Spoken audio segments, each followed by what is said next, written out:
എല്ലാ വിദ്യാർത്ഥികൾക്കും പുതിയൊരു വീഡിയോയിലേക്ക് സ്വാഗതം. ഈ വർഷത്തെ +1 higher secondary, vocational higher secondary second allotment result നാളെ പ്രസിദ്ധീകരിക്കും. നാളെ വൈകുന്നേരത്തോടെ വിദ്യാർത്ഥികൾക്ക് നിങ്ങളുടെ റിസൾട്ട് അറിയാൻ സാധിക്കുന്നതാണ്. അപ്പോൾ വിദ്യാർത്ഥികൾക്ക് ഈ ഒരു സെക്കൻഡ് അലോട്ട്മെൻറ്റിൻ്റെ അലോട്ട്മെൻറ്റ് ലെറ്റർ എങ്ങനെ പൂരിപ്പിക്കാം എന്നുള്ളതാണ് ഈ ഒരു വീഡിയോയിൽ. അപ്പോൾ വിദ്യാർത്ഥികൾക്ക് ഓരോ അലോട്ട്മെൻറ്റിലും അലോട്ട്മെൻറ്റ് ലഭിക്കുകയാണെങ്കിൽ അതിനനുസരിച്ച് പുതിയ അലോട്ട്മെൻറ്റ് ലെറ്റർ നിങ്ങൾക്ക് ലഭിക്കുന്നതായിരിക്കും. അല്ലാതെ ഈ ഒരു ആദ്യം അലോട്ട്മെൻറ്റ് ലഭിച്ച ആ ഒരു അലോട്ട്മെൻറ്റ് ലെറ്റർ മാത്രമല്ല ഉണ്ടായിരിക്കുക. സെക്കൻഡ് അലോട്ട്മെൻറ്റ് കിട്ടിയാൽ സെക്കൻഡ് അലോട്ട്മെൻറ്റിൻ്റെ അലോട്ട്മെൻറ്റ് ലെറ്റർ ഉണ്ടാവും. തേർഡ് അലോട്ട്മെൻറ്റ് കിട്ടിയാൽ അതിനുണ്ടാവും. അതുപോലെ തന്നെ ട്രാൻസ്ഫർ കിട്ടിയാൽ അതിനും ഈ ഒരു അലോട്ട്മെൻറ്റ് ലെറ്റർ ഉണ്ടാവും. അങ്ങനെ നിങ്ങൾക്ക് ഏതൊക്കെ അലോട്ട്മെൻ്റ് ആണോ കിട്ടുന്നത് അതിനനുസരിച്ച് അലോട്ട്മെൻറ്റ് ലെറ്റർ ഉണ്ടായിരിക്കുന്നതാണ്. അപ്പോൾ വിദ്യാർത്ഥികൾക്ക് ഈ ഒരു അലോട്ട്മെൻറ്റ് ലെറ്റർ എങ്ങനെയാണ് പൂരിപ്പിക്കുക എന്നുള്ളതാണ് ഈ ഒരു വീഡിയോയിൽ. അപ്പോൾ വിദ്യാർത്ഥികൾക്ക് ഈ ഒരു സെക്കൻഡ് അലോട്ട്മെൻറ്റ് കിട്ടിക്കഴിഞ്ഞാൽ നിങ്ങൾക്ക് ഇവിടെ കാണാൻ പറ്റും കാൻഡിഡേറ്റ് സെക്കൻഡ് അലോട്ട്മെൻറ്റ് എന്ന് പറഞ്ഞുകൊണ്ട് കാണാം. ഇത് ഫസ്റ്റ് അലോട്ട്മെൻറ്റിൻ്റെ ആ ഒരു അലോട്ട്മെൻറ്റ് ലെറ്ററിൻ്റെ ആ ഒരു ഇതാണ്, അതായത് ആ ഒരു ഫോമാണ്. അപ്പോൾ നിങ്ങൾക്ക് ഈ ഒരു സെക്കൻഡ് അലോട്ട്മെൻറ്റ് ആണെങ്കിൽ കാൻഡിഡേറ്റ് സെക്കൻഡ് അലോട്ട്മെൻറ്റ് എന്നാണ് ഉണ്ടാവുക. അപ്പോൾ ഇത് ഫസ്റ്റിൻ്റെതായതുകൊണ്ടാണ് ഫസ്റ്റ് എന്ന് കൊടുത്തിട്ടുള്ളത്. സെക്കൻഡ് ആയിക്കഴിഞ്ഞാൽ സെക്കൻഡ് എന്നുള്ള ആ ഒരു കാര്യമാണ് കാൻഡിഡേറ്റ് സെക്കൻഡ് അലോട്ട്മെൻറ്റ് എന്നാണ് അവിടെ ഉണ്ടായിരിക്കുക. അപ്പോൾ വിദ്യാർത്ഥികൾക്ക് ഈ ഒരു അലോട്ട്മെൻറ്റിൻ്റെ ആ ഒരു ഫോമും കാര്യങ്ങളൊക്കെ കറക്റ്റായിട്ട് ഏകദേശം എല്ലാം സെയിം ആണ്.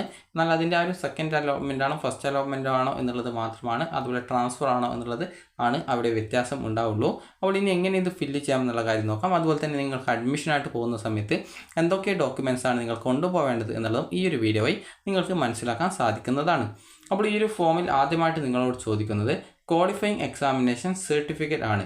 അതായത് നിങ്ങളുടെ SSLC സർട്ടിഫിക്കറ്റ് നിങ്ങൾ അഡ്മിഷൻ സമയത്ത് കൊണ്ടുപോകുന്നുണ്ടോ? അതായത് ചില വിദ്യാർത്ഥികൾക്ക് SSLC സർട്ടിഫിക്കറ്റിൻ്റെ ഒറിജിനൽ കിട്ടിയിട്ടുണ്ടാവില്ല. അങ്ങനെയുള്ള വിദ്യാർത്ഥികൾ SSLC റിസൾട്ടിൻ്റെ പ്രിൻ്റ് ഔട്ടാണ് കൊണ്ടുപോകേണ്ടത്. അപ്പോൾ അങ്ങനെയുള്ള വിദ്യാർത്ഥികൾ ഇവിടെ സർട്ടിഫിക്കറ്റ് ഒറിജിനൽ ഉണ്ട് എങ്കിൽ യെസ് എന്നും, ഇല്ല എന്നാണെങ്കിൽ നിങ്ങളുടെ കയ്യിൽ അഡ്മിഷൻ സമയത്ത് അത് ഒറിജിനൽ ഇല്ല എന്നാണെങ്കിൽ നോ എന്നും ടിക്ക് ചെയ്യാവുന്നതാണ്. അതുപോലെ നിങ്ങളുടെ SSLCയുടെ രജിസ്റ്റർ നമ്പർ എന്താണോ അത് അവിടെ ടൈപ്പ് ചെയ്ത് കൊടുക്കുക. അടുത്തതായിട്ട് TC ആൻഡ് കോൺടാക്റ്റ് സർട്ടിഫിക്കറ്റ് ആണ്. എവിടെ നിങ്ങൾക്ക് TC നിർബന്ധമാണ്. അഡ്മിഷനായിട്ട് നിങ്ങൾ ടെമ്പററി അഡ്മിഷൻ എടുക്കുകയാണെങ്കിലും അല്ലെങ്കിൽ പെർമനൻറ്റ് അഡ്മിഷനാണ് എടുക്കുന്നതെങ്കിൽ കൂടി വിദ്യാർത്ഥികൾക്ക് ഈ ഒരു TCയും സ്വഭാവ സർട്ടിഫിക്കറ്റും നിർബന്ധമാണ്. അതുകൊണ്ട് തന്നെ യെസ് കൊടുക്കുക. അതുപോലെ തന്നെ TC number and date of TC എന്നുള്ള ഭാഗത്ത് ഈ TCയിൽ ഒരു TCയുടെ നമ്പർ ഉണ്ടാവും, അത് കൃത്യമായിട്ട് ഇവിടെ എഴുതുക. അതോടൊപ്പം തന്നെ TC ഇഷ്യൂ ചെയ്ത ഡേറ്റ്, അതായത് TC എപ്പോഴാണ് കിട്ടിയത് എന്നുള്ള ഡേറ്റ് കൂടി TCയിൽ ഉണ്ടാവും, അതും കൃത്യമായിട്ട് എഴുതുക. അടുത്തത് migration certificate other than Kerala board. നിങ്ങൾ കേരളത്തിലെ ഒരു ഹൈസ്കൂൾ വിഭാഗത്തിൽ പഠിച്ചവരാണെങ്കിൽ ഇത് ഫില്ല് ചെയ്യേണ്ടതില്ല. നിങ്ങളിപ്പോൾ കേരളത്തിൽ അല്ല CBSE ആണ് അല്ലെങ്കിൽ ICSE ആണ്, അതുപോലെ ഏതെങ്കിലും വിഭാഗത്തിൽ ഈ ഒരു 10ാം ക്ലാസ് പഠിച്ച ഒരു വിദ്യാർത്ഥിയാണെങ്കിൽ ഇവിടെ യെസ് എന്ന് കൊടുക്കുക. മൈഗ്രേഷൻ സർട്ടിഫിക്കറ്റ് ഉണ്ടോ എന്നാണ് ചോദിക്കുന്നത്. ഉണ്ടെങ്കിൽ യെസ് എന്ന് കൊടുക്കുക, ഇല്ലെങ്കിൽ നോ എന്ന് കൊടുക്കുക. നിങ്ങൾക്ക് മൈഗ്രേഷൻ സർട്ടിഫിക്കറ്റ് നിങ്ങൾ CBSE അല്ലെങ്കിൽ ICSE പഠിച്ച സ്കൂളിൽ നിന്നും 10ാം ക്ലാസ് പഠിച്ച സ്കൂളിൽ നിന്നും നിങ്ങളുടെ TC ലഭിക്കുന്ന സമയത്ത് അതുകൂടി നിങ്ങൾക്ക് കിട്ടുന്നതാണ്. അടുത്തത് ഈക്വലൻസി സർട്ടിഫിക്കറ്റ്, അത് തുല്യതാ സർട്ടിഫിക്കറ്റ് ആണ് ഫോർ അതർ സ്കീം. അപ്പോൾ നിങ്ങൾ അതർ സ്കീം സെലക്ട് ചെയ്തിട്ടുള്ള വിദ്യാർത്ഥികൾ ആണെങ്കിൽ അവർക്ക് ഒരു തുല്യതാ സർട്ടിഫിക്കറ്റ് ആവശ്യമാണ്. അപ്പോൾ അങ്ങനെയുള്ള സർട്ടിഫിക്കറ്റ് ഉള്ള വിദ്യാർത്ഥികൾ മാത്രം അത് ഫില്ല് ചെയ്താൽ മതി. അതായത് അതർ സ്കീം എന്നുള്ളത് അതർ എന്നുള്ള സ്കീം സെലക്ട് ചെയ്തവർ മാത്രം. അതായത് നിങ്ങളിപ്പോൾ ഈ വർഷം SSLC കഴിഞ്ഞവർ ആണെങ്കിൽ SSLC 2024-25 എന്നുള്ളതായിരിക്കും സെലക്ട് ചെയ്തിട്ടുണ്ടാവുക. അപ്പോൾ അങ്ങനെ അല്ലാതെ വിദ്യാർത്ഥികൾ അതർ എന്നുള്ള സ്കീം സെലക്ട് ചെയ്തവർ മാത്രം ഇവിടെ ഫില്ല് ചെയ്യുക. ഉണ്ടെങ്കിൽ ആ ഈക്വലൻസി സർട്ടിഫിക്കറ്റ് ഉണ്ടെങ്കിൽ യെസ് എന്ന് കൊടുക്കുക, ഇല്ലെങ്കിൽ നോ എന്ന് കൊടുക്കാവുന്നതാണ്. ഇനി അടുത്തതായിട്ടുള്ളത് A color passport size photograph and the same photograph in digital format should be produced at the time of permanent admission. നിങ്ങൾ പെർമനൻറ്റ് അഡ്മിഷൻ ആണ് നേടുന്നതെങ്കിൽ നിങ്ങളൊരു പാസ്പോർട്ട് സൈസ് ഫോട്ടോയും 2 പാസ്പോർട്ട് സൈസ് ഫോട്ടോ എടുക്കാനായിട്ട് ശ്രദ്ധിക്കാം. അതുപോലെ തന്നെ വെദർ അറ്റാച്ച്ഡ് ആധാർ, നിങ്ങൾ ആധാർ കാർഡിൻ്റെ ഡീറ്റെയിൽസ് അപേക്ഷയിൽ കൊടുത്തിട്ടുണ്ടായിരുന്നോ എന്നാണ് ചോദിക്കുന്നത്. ഉണ്ടെങ്കിൽ യെസ് എന്നും ഇല്ലെങ്കിൽ നോ എന്നും ടിക്ക് ചെയ്യുക. അപ്പോൾ ഞാൻ കൊടുത്തിട്ടുണ്ടെങ്കിൽ യെസ് എന്ന് ടിക്ക് ചെയ്ത് കൊടുക്കുന്നു. അതിനുശേഷം എൻ്റെ ആധാർ നമ്പർ ഇവിടെ ടൈപ്പ് ചെയ്ത് കൊടുക്കുന്നു. ടൈപ്പ് ചെയ്യുക എന്ന് പറഞ്ഞാൽ ഈ ഒരു ഫോമിൻ്റെ പ്രിൻ്റ് എടുത്ത ശേഷമാണ് അതായത് ഈ ഒരു ഫോം പ്രിൻ്റ് എടുത്ത ശേഷമാണ് അത് പൂരിപ്പിക്കേണ്ടത്. അല്ലാതെ ഈ ഒരു ഓൺലൈനായിട്ട്, അതായത് ഡിജിറ്റൽ ആയിട്ടല്ല, ഇതിൻ്റെ പ്രിൻ്റ് എടുത്ത ശേഷമാണ് നിങ്ങൾ പൂരിപ്പിക്കേണ്ടത്. അപ്പോൾ നിങ്ങൾ അവിടെ ആധാർ നമ്പർ ടൈപ്പല്ല എഴുതി കൊടുക്കുക. ഇനി അടുത്തതായിട്ടുള്ളത് 7ാമത്തേത് other certificate produced for admission. അതായത് നിങ്ങൾ അപേക്ഷയിൽ ബോണസ് പോയിൻ്റ്, ടൈ ബ്രേക്ക് സർട്ടിഫിക്കറ്റുകളുടെ ഡീറ്റെയിൽസ് കൊടുത്തിട്ടുണ്ടെങ്കിൽ ആ ഒരു സർട്ടിഫിക്കറ്റിൻ്റെ ഡീറ്റെയിൽസ്, സർട്ടിഫിക്കറ്റിൻ്റെ നമ്പർ, അതുപോലെ തന്നെ എപ്പോഴാണ് ആ ഒരു സർട്ടിഫിക്കറ്റ് ഇഷ്യൂ ചെയ്തിട്ടുള്ളത്, ഏത് അതോറിറ്റിയാണ് ആ ഒരു സർട്ടിഫിക്കറ്റ് ഇഷ്യൂ ചെയ്തിട്ടുള്ളത് എന്നുള്ളതൊക്കെ ഇവിടെ ലിസ്റ്റഡ് ആയിട്ട് വന്നിട്ടുണ്ടാവും. അപ്പോൾ ആ ഒരു ഡീറ്റെയിൽസൊക്കെ നിങ്ങൾക്ക് ഇവിടെ ഉള്ളതുകൊണ്ട് അതിൽ പറഞ്ഞ പ്രകാരമുള്ള എല്ലാവിധ സർട്ടിഫിക്കറ്റുകളും നിങ്ങൾ അഡ്മിഷൻ സമയത്ത് എടുക്കേണ്ടതാണ്. ഇവിടെ സ്കൂൾ വെരിഫിക്കേഷൻ റിമാർക്സ് എന്നുള്ള ഭാഗത്ത് നിങ്ങളൊന്നും ചെയ്യേണ്ടതില്ല. സ്കൂളിൽ നിന്നും നിങ്ങൾ ഇതിൽ പറഞ്ഞ പ്രകാരമുള്ള ഏതൊക്കെ ആ ഒരു റിസർവേഷൻ്റെ, അതായത് റിസർവേഷൻ അല്ല, ആ ഒരു സർട്ടിഫിക്കറ്റുകളാണ് നിങ്ങൾ ഈ ഒരു അഡ്മിഷൻ സമയത്ത് ഹാജരാക്കിയിട്ടുള്ളത് എന്നുള്ളതനുസരിച്ച് അതിന് നേരെ സ്കൂളിൽ നിന്നും അവിടെ കൃത്യമായിട്ട് രേഖപ്പെടുത്തുകയാണ് ചെയ്യുക. അതുകൊണ്ട് തന്നെ ഇവിടെ നിങ്ങളൊന്നും ഫില്ല് ചെയ്യേണ്ട ആവശ്യമില്ല. ഇനി അടുത്തതായിട്ടുള്ളത് ഇവിടെ സെക്കൻഡ് ലാംഗ്വേജ് ഓപ്റ്റഡ് എന്നുള്ളതാണ് 8ാമത്തെ ക്വസ്റ്റ്യൻ. ഇവിടെ നിങ്ങൾ എന്താണ് ഫില്ല് ചെയ്യേണ്ടതെന്ന് ചോദിച്ചാൽ നിങ്ങൾക്ക് ഏതാണോ സെക്കൻഡ് ലാംഗ്വേജ് വേണ്ടത്, മലയാളമാണോ ഹിന്ദിയാണോ ഏതാണ് വേണ്ടത് എന്നുള്ളത്, അതായത് നിങ്ങളുടെ അലോട്ട്മെൻറ്റ് ലെറ്ററിൻ്റെ 2ാമത്തെ പേജിൽ ഏറ്റവും താഴെയായിട്ട് കൊടുത്തിട്ടുണ്ടാവും. അതായത് നിങ്ങൾക്ക് ജസ്റ്റ് ഒന്നത് കാണിച്ചു തരാം. അപ്പോൾ നിങ്ങൾ അലോട്ട്മെൻറ്റ് ലെറ്ററിൻ്റെ ഏറ്റവും താഴെയായിട്ട് കൊടുത്തിട്ടുണ്ടാവും. ഇത് ഫസ്റ്റ് അലോട്ട്മെൻറ്റിൻ്റെ ഏതാണ്ട് ഇങ്ങനെ, സെക്കൻഡ് അലോട്ട്മെൻറ്റിലാണെങ്കിൽ സെക്കൻഡ് അലോട്ട്മെൻറ്റ് ഡീറ്റെയിൽസ് എന്ന് പറഞ്ഞുകൊണ്ടാണ് കൊടുത്തിട്ടുണ്ടാവുക. അപ്പോൾ നിങ്ങൾക്ക് അവിടെ അടിയിലായിട്ട് കൊടുത്തിട്ടുണ്ടാവും ഏറ്റവും ആ ഒരു 2ാമത്തെ അലോട്ട്മെൻറ്റ് ലെറ്ററിൻ്റെ 2ാമത്തെ പേജിൽ ഏറ്റവും താഴെയായിട്ട് കൊടുത്തിട്ടുണ്ടാവും second languages available in this school, Malayalam, Hindi, Arabic, Urdu. ഇവിടെ മലയാളം, ഹിന്ദി അതുപോലെ അറബിക്, ഉറുദു ആണ് ഉണ്ടാവുക. ചില സ്കൂളുകളിൽ മലയാളം, ഹിന്ദി, സംസ്കൃതം ഉണ്ടാവും. അതുപോലെ ചില സ്കൂളിൽ മലയാളം, ഹിന്ദി മാത്രം ഉണ്ടാവും. അങ്ങനെ പല സ്കൂളിലും പല സെക്കൻഡ് ലാംഗ്വേജസ് ആണ് ഉണ്ടാവുക. അപ്പോൾ ഇതിൽ നിന്നും നിങ്ങൾക്ക് ഇഷ്ടപ്പെട്ട, നിങ്ങൾ പഠിക്കാൻ ഉദ്ദേശിക്കുന്ന സെക്കൻഡ് ലാംഗ്വേജ് ഏതാണോ അത് നിങ്ങൾ സെലക്ട് ചെയ്ത് അവിടെ എഴുതുക. അപ്പോൾ പല വിദ്യാർത്ഥികളും ചോദിക്കുന്നതാണ്, ഈ ഒരു സെക്കൻഡ് ലാംഗ്വേജ് നിങ്ങൾക്ക് ആ സ്കൂളിൽ നിന്ന് പഠിപ്പിച്ച് തരുമോ എന്നുള്ളത്. അതുകൊണ്ട് തന്നെ നിങ്ങളോട് പറയാനുള്ളത്, നിങ്ങൾക്ക് ഏത് സെക്കൻഡ് ലാംഗ്വേജ് സെലക്ട് ചെയ്ത് കഴിഞ്ഞാലും സ്കൂളിൽ നിന്ന് നിങ്ങളുടെ ആ ഒരു കോഴ്സിൻ്റെ ഭാഗമാണ് ഈ ഒരു സെക്കൻഡ് ലാംഗ്വേജ്. അത് നിങ്ങൾക്ക് തിരഞ്ഞെടുക്കാനുള്ള ഒരു അവസരമാണ്. അപ്പോൾ ഏത് കോഴ്സ് നിങ്ങൾ എടുത്തു കഴിഞ്ഞാലും, അത് ഏത് സെക്കൻഡ് ലാംഗ്വേജ് എടുത്തു കഴിഞ്ഞാലും നിങ്ങൾക്ക് അത് സ്കൂളിൽ നിന്ന് തന്നെയാണ് പഠിപ്പിച്ച് തരിക. അല്ലാതെ നിങ്ങൾ പുറത്ത് പോയിട്ട് പഠിക്കേണ്ട ആവശ്യമൊന്നുമില്ല. സ്കൂളിൽ നിന്ന് തന്നെ ആ ഒരു ലാംഗ്വേജ് നിങ്ങൾക്ക് പഠിപ്പിച്ച് തരുന്നതായിരിക്കും. അതുപോലെ തന്നെ ഇതിൽ നിങ്ങൾ നോക്കേണ്ട കാര്യമെന്ന് പറയുന്നത് ഇവിടെ കൃത്യമായിട്ട് കൊടുത്തിട്ടുണ്ടാവും. അതായത് നിങ്ങൾക്ക് അലോട്ടഡ് കാറ്റഗറി എന്ന് പറഞ്ഞുകൊണ്ട് കൊടുത്തിട്ടുണ്ടാവും. അതായത് ഈ ഒരു അലോട്ട്മെൻറ്റ് ലെറ്ററിൻ്റെ 2ാമത്തെ പേജിൽ ഏറ്റവും താഴെയായിട്ട് അലോട്ട്മെൻറ്റ് ഡീറ്റെയിൽസ്, അത് സെക്കൻഡ് അലോട്ട്മെൻറ്റ് ഡീറ്റെയിൽസ് എന്നുള്ള ഭാഗത്ത് അലോട്ടഡ് കാറ്റഗറി എന്ന് പറഞ്ഞുകൊണ്ട് ഇവിടെ രേഖപ്പെടുത്തിയിട്ടുണ്ടാവും. അപ്പോൾ ആ ഒരു കാറ്റഗറി ഏതാണെന്ന് കൃത്യമായിട്ട് മനസ്സിലാക്കണം. ഇവിടെ നിങ്ങൾ കാണാം ഇയവ, തിയ, ബില്ലാവ, ETB എന്നുള്ള വിഭാഗമാണ്. ആ ഒരു വിഭാഗത്തിലാണ് അലോട്ട്മെൻറ്റ് ലഭിച്ചിട്ടുള്ളത്. എന്നാൽ നിങ്ങൾക്ക് ചിലപ്പോൾ കിട്ടിയിട്ടുണ്ടാവുക ജനറൽ വിഭാഗത്തിലായിരിക്കും കിട്ടിയിട്ടുണ്ടാവുക.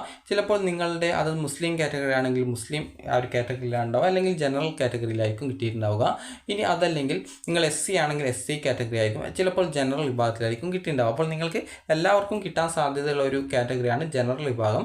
ഇനി അതല്ല മറ്റേതെങ്കിലും കാറ്റഗറി ആണെങ്കിൽ അത് നിങ്ങൾ കൃത്യമായിട്ട് മനസ്സിലാക്കുക. അതെന്തിനാണെന്ന് ചോദിച്ചാൽ ആ ഒരു ഫോമിൽ അത് അലോട്ടഡ് കാറ്റഗറി ഏതാണെന്ന് ഫില്ല് ചെയ്യാനുണ്ട്. അതുകൊണ്ടാണ് ഇത് ജസ്റ്റ് നിങ്ങൾക്ക് കാണിച്ചു തന്നത്. ഇനി നേരത്തെ പറഞ്ഞതുപോലെ വിദ്യാർത്ഥികൾ ഇവിടെയുള്ള, അതായത് സെക്കൻഡ് ലാംഗ്വേജ് എന്നുള്ള ഭാഗത്ത് നിങ്ങൾ കൃത്യമായിട്ട് ഏത് സെക്കൻഡ് ലാംഗ്വേജ് ആണ് വേണ്ടത് അത് കൃത്യമായിട്ട് എഴുതുക. അതിനുശേഷം ഇവിടെ നിങ്ങളുടെ സിഗ്നേച്ചർ ഇടുക. അതുപോലെ ഇവിടെ നിങ്ങളുടെ പാരൻറ്റിൻ്റെ സിഗ്നേച്ചർ ഇടുക. അതുപോലെ തന്നെ നിങ്ങൾക്ക് ഇവിടെ എത്ര രൂപയാണ് നിങ്ങൾ അഡ്മിഷൻ സമയത്ത് ഫീസ് ഇനത്തിൽ അടയ്ക്കേണ്ടത് എന്നുള്ളതും, PTA ഫണ്ട് എത്രയാണ്, PTA മെമ്പർഷിപ്പ് ഫീസ് എത്രയാണ്, PTA ഡൊണേഷൻ എത്രയാണെന്ന് കൃത്യമായിട്ട് കൊടുക്കുകയും ചെയ്തിട്ടുണ്ട്. അതുപോലെ തന്നെ ഈ ഒരു SC/ST വിദ്യാർത്ഥികളാണെങ്കിൽ ഈ ഒരു ഫീസ്, അതായത് PTA മെമ്പർഷിപ്പ് ഫീസും PTA ഡൊണേഷൻ ഫീസും കമ്പൽസറി അല്ല, നിർബന്ധമല്ല എന്ന് പറഞ്ഞിട്ടുണ്ട്. അതുപോലെ തന്നെ അടുത്തതായിട്ട് ഇവിടെ കൊടുത്തിട്ടുണ്ട് ക്വാളിഫയിങ് എക്സാമിനേഷൻ രജിസ്റ്റർ നമ്പർ. ഇവിടെ നിങ്ങളുടെ SSLCയുടെ രജിസ്റ്റർ നമ്പറാണ് എഴുതേണ്ടത്. അതുപോലെ തന്നെ ഇവിടെ നിങ്ങളുടെ ഏത് മാസമാണ്, ഏത് വർഷമാണ് പാസ്സായത്, ഈ വർഷം പാസ്സായതാണെങ്കിൽ മെയ് 2025 എന്ന് എഴുതുക. കാരണം മെയ്യിലാണ് ഇതിൻ്റെ റിസൾട്ട് വന്നിട്ടുണ്ടായിരുന്നത്. ഇനി അടുത്തതായിട്ട് ഇവിടെ 2ാമത്തേത് കാറ്റഗറി എന്നുള്ള ഒരു ഓപ്ഷൻ അത് ചോദിച്ചിട്ടുണ്ട്. അവിടെ നിങ്ങളുടെ കാറ്റഗറി എന്താണെന്ന് നോക്കുക. അപ്പോൾ നിങ്ങൾക്ക് ആ ഒരു കാറ്റഗറിയുടെ പേര് അറിയില്ലെങ്കിൽ ഈ ഒരു അലോട്ട്മെൻറ്റ് ലെറ്ററിൽ 2 പേജസ് ഉണ്ട്. 2ാമത്തെ പേജിൽ ആദ്യം തന്നെ നിങ്ങളുടെ പേഴ്സണൽ ഡീറ്റെയിൽസ് കൊടുത്ത ആ ഒരു ഭാഗത്ത് തന്നെ കാറ്റഗറി നെയിം എന്ന് പറഞ്ഞുകൊണ്ട് കൊടുത്തിട്ടുണ്ട്. അപ്പോൾ അവിടെ കാറ്റഗറി നെയിം എന്താണോ കൊടുത്തത് അതാണ് ഇവിടെ നിങ്ങൾ എഴുതേണ്ടത്. ഇനി അടുത്തതായിട്ട് അലോട്ടഡ് കാറ്റഗറി, അത് നിങ്ങൾക്ക് ഇപ്പോൾ ആദ്യം കാണിച്ചു തന്നിട്ടുണ്ടായിരുന്നു. നിങ്ങൾക്ക് സെക്കൻഡ് അലോട്ട്മെൻറ്റ് ഡീറ്റെയിൽസ് എന്നുള്ള ഭാഗത്ത് അലോട്ടഡ് കാറ്റഗറി എന്ന് പറഞ്ഞുകൊണ്ട് കൊടുത്തിട്ടുണ്ടാവും. ചില അധിക വിദ്യാർത്ഥികൾക്കും ജനറൽ കാറ്റഗറി ആയിരിക്കും ഉണ്ടാവുക. എന്നാൽ ചില വിദ്യാർത്ഥികൾക്ക് ചിലപ്പോൾ SC ആയിരിക്കാം, അല്ലെങ്കിൽ ST ആയിരിക്കാം, അല്ലെങ്കിൽ EWS ആയിരിക്കാം, അതല്ലെങ്കിൽ ഈ ഒരു ETB ആയിരിക്കും, അത് ഇയവ, തിയ, ബില്ലാവ ആയിരിക്കും, അതല്ലെങ്കിൽ മുസ്ലിം വിഭാഗമായിരിക്കാം. അതായത് ഏത് കാറ്റഗറിയാണോ അതിനനുസരിച്ച് നിങ്ങൾക്ക്, അതുപോലെ തന്നെ ഈ ഒരു നിങ്ങളുടെ കാറ്റഗറി ഏതാണോ അതനുസരിച്ച് അവിടെ ആ ഒരു അലോട്ടഡ് കാറ്റഗറി എന്നുള്ളത് അനുസരിച്ച് കാണാൻ പറ്റുന്നതാണ്. ചിലപ്പോൾ നിങ്ങളുടെ കാറ്റഗറിയിലായിരിക്കും നിങ്ങൾക്ക് അലോട്ട്മെൻറ്റ് കിട്ടിയിട്ടുണ്ടാവുക, ചിലപ്പോൾ ജനറൽ കാറ്റഗറിയിലായിരിക്കും കിട്ടിയിട്ടുണ്ടാവുക. അപ്പോൾ അത് ഏത് കാറ്റഗറിയാണ് എന്നുള്ളതാണ് ഇവിടെ എഴുതേണ്ടത്. അപ്പോൾ ഇത്രയും മാത്രമാണ് ഇതിൽ ഫില്ല് ചെയ്യാനായിട്ടുള്ളൂ. അപ്പോൾ ഈ ഒരു അലോട്ട്മെൻറ്റ് ലെറ്റർ എല്ലാ അലോട്ട്മെൻറ്റുകളിലും നിങ്ങൾക്ക് അലോട്ട്മെൻറ്റ് കിട്ടുകയാണെങ്കിൽ പുതിയ അലോട്ട്മെൻറ്റ് ലെറ്റർ നിങ്ങൾക്ക് ലഭിക്കുന്നതാണ്. അപ്പോൾ ഈ ഒരു അലോട്ട്മെൻറ്റ് ലെറ്ററിനോടൊപ്പം വിദ്യാർത്ഥികൾ അഡ്മിഷനായിട്ട് വേണ്ട മറ്റ് ഡോക്യുമെൻറ്റുകൾ കൂടി എടുത്തിട്ട് വേണം അഡ്മിഷനായിട്ട് പോകാനായിട്ട്. അഡ്മിഷനായിട്ട് നിങ്ങൾ പോകുന്ന സമയത്ത് എന്തൊക്കെ ഡോക്യുമെൻറ്റ്സ് വേണം എന്നുള്ളത് കൂടി ഈ ഒരു വീഡിയോയിൽ പറയാം. അപ്പോൾ വിദ്യാർത്ഥികൾക്ക് ആദ്യം തന്നെ വേണ്ടത് നിങ്ങളുടെ ഈ ഒരു അലോട്ട്മെൻറ്റ് മെമ്മോ അല്ലെങ്കിൽ അലോട്ട്മെൻറ്റ് ലെറ്റർ എന്ന് പറയും, അല്ലെങ്കിൽ അലോട്ട്മെൻറ്റ് സ്ലിപ്പ് അല്ലെങ്കിൽ അഡ്മിഷൻ സ്ലിപ്പ് എന്നൊക്കെ പറയും. അപ്പോൾ ഇതിൻ്റെ ശരിക്കും പേര് അലോട്ട്മെൻറ്റ് ലെറ്റർ എന്നാണ്. അപ്പോൾ ആ ഒരു അലോട്ട്മെൻറ്റ് ലെറ്റർ എടുക്കുക.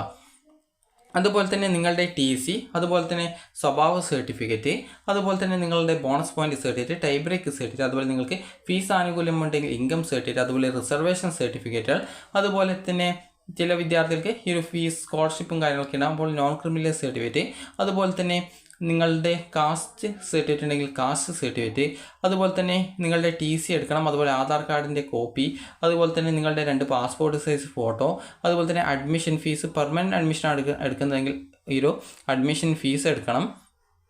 അതുപോലെ തന്നെ വിദ്യാർത്ഥികൾക്ക് ഈ ഒരു വേറെ എന്തെങ്കിലും റിസർവേഷൻസ് എന്തെങ്കിലും ഉണ്ടെങ്കിൽ അതെടുക്കണം. അതുപോലെ ചില സ്കൂളിൽ നിന്ന് നാറ്റിവിറ്റി സർട്ടിഫിക്കറ്റ് ചോദിക്കാറുണ്ട്. അപ്പോൾ നാറ്റിവിറ്റി സർട്ടിഫിക്കറ്റിന് അതെടുക്കാവുന്നതാണ്. അതിന് നാറ്റിവിറ്റി സർട്ടിഫിക്കറ്റ് ഇല്ല എങ്കിൽ നിങ്ങൾക്ക് നിങ്ങളുടെ ബർത്ത് സർട്ടിഫിക്കറ്റ് എടുക്കാവുന്നതാണ്. അതേപോലെ നിങ്ങളുടെ TCയിൽ നിങ്ങൾ ജനിച്ച സ്ഥലം ഉണ്ടാവില്ല. അപ്പോൾ അതുകൊണ്ട് തന്നെ നിങ്ങൾ ബർത്ത് സർട്ടിഫിക്കറ്റ് എടുക്കുന്നതായിരിക്കും നാറ്റിവിറ്റി സർട്ടിഫിക്കറ്റ് ഇല്ലെങ്കിൽ നല്ലത്. ചില സ്കൂളിൽ നിന്ന് റെസിഡൻഷ്യൽ സർട്ടിഫിക്കറ്റ് ചോദിക്കാറുണ്ട്. റെസിഡൻഷ്യൽ സർട്ടിഫിക്കറ്റിന് പകരം വിദ്യാർത്ഥികൾക്ക് നിങ്ങളുടെ ഈ ഒരു റേഷൻ കാർഡ് ഉണ്ടാകും. നിങ്ങളുടെ പാരൻസിൻ്റെ കയ്യിൽ റേഷൻ കാർഡ് ഉണ്ടാകും. അപ്പോൾ പാരൻസ് വരും അഡ്മിഷനായിട്ട്. അപ്പോൾ അവരോട് ഈ റേഷൻ കാർഡും അതിനോടൊപ്പം അതിൻ്റെ ഒരു കോപ്പിയും കൂടി എടുക്കാൻ ശ്രദ്ധിക്കുക. കാരണം ഈ റേഷൻ കാർഡ് അതിൻ്റെ കോപ്പി മാത്രമേ സ്കൂളിൽ കൊടുക്കാവൂ, അല്ലാതെ ഒറിജിനലൊന്നും കൊണ്ടുപോയിട്ട് കൊടുക്കരുത്. അപ്പോൾ ആ ഒരു കാര്യം കൂടി നിങ്ങൾ ശ്രദ്ധിക്കാം. ഈ റേഷൻ കാർഡിൻ്റെ കോപ്പിയെ കൊടുക്കാൻ പാടുള്ളൂ, അഥവാ കൊടുക്കുന്നുണ്ടെങ്കിൽ തന്നെ. അപ്പോൾ ഇത്രയുമാണ് നിങ്ങൾക്ക് വേണ്ടത്. അപ്പോൾ ചില സ്കൂളിൽ നിന്ന് റെസിഡൻഷ്യൽ സർട്ടിഫിക്കറ്റ് ചോദിക്കില്ല, ചില സ്കൂളിൽ നിന്ന് മാത്രമേ ചോദിക്കുള്ളൂ. അപ്പോൾ അതുകൊണ്ട് തന്നെ ഇത്രയും കാര്യങ്ങളൊക്കെ എടുത്തുകൊണ്ട് വിദ്യാർത്ഥികൾ ഈ ഒരു അഡ്മിഷനായിട്ട് പോവുക. ചിലപ്പോൾ നിങ്ങൾക്ക് നിലവിൽ പഠിച്ച സ്കൂളിൽ തന്നെ മറ്റൊരു കോഴ്സിലേക്കായിരിക്കും കിട്ടിയതെങ്കിൽ നിങ്ങൾ അതിൻ്റെ ഭാഗമായിട്ട് നിങ്ങൾ എക്സ്ട്രാ ഫീസ്, അതായത് പെർമനൻറ്റ് അഡ്മിഷൻ ആണെങ്കിൽ എക്സ്ട്രാ ഫീസോ എന്തെങ്കിലും അടച്ചാൽ മതി. അതേസമയം ടെമ്പററി അഡ്മിഷൻ ആണെങ്കിൽ ഫീസും കാര്യങ്ങളൊന്നും അടയ്ക്കേണ്ടതില്ല. നിങ്ങൾ നേരിട്ട് പോയിട്ട് ആ ഒരു അഡ്മിഷൻ ചേഞ്ച് ചെയ്ത് കൊടുത്താൽ മതിയാകും. ഇനിയിപ്പോൾ മറ്റൊരു സ്കൂളിലേക്കാണ് നിങ്ങൾക്ക് മാറ്റം കിട്ടിയിട്ടുള്ളതെങ്കിൽ വിദ്യാർത്ഥികൾ നിങ്ങളുടെ ആദ്യം അഡ്മിഷൻ നേടിയ സ്കൂളിൽ നിന്നുള്ള എല്ലാ ഡോക്യുമെൻറ്റ്സും തിരിച്ചു വാങ്ങി പുതിയ സ്കൂളിൽ പോയിട്ട് അഡ്മിഷൻ നേടിയാൽ മതി. അല്ലെങ്കിൽ നിങ്ങൾക്ക് ആദ്യമായിട്ടാണ് കിട്ടിയതെങ്കിൽ ഇപ്പോൾ പറഞ്ഞ പ്രകാരമുള്ള ഡോക്യുമെൻറ്റ്സിൽ നിങ്ങൾക്ക് എന്തൊക്കെയാണ് വേണ്ടത് അതൊക്കെ എടുത്തുകൊണ്ട് പോയിട്ട് അഡ്മിഷൻ നേടിയാൽ മതിയാകും. അപ്പോൾ വിദ്യാർത്ഥികൾക്ക് ഈ ഒരു വീഡിയോ ഉപകാരപ്രദമായിട്ടുണ്ടെങ്കിൽ ലൈക്ക് ചെയ്യുക, ഷെയർ ചെയ്യുക. Thank you for watching.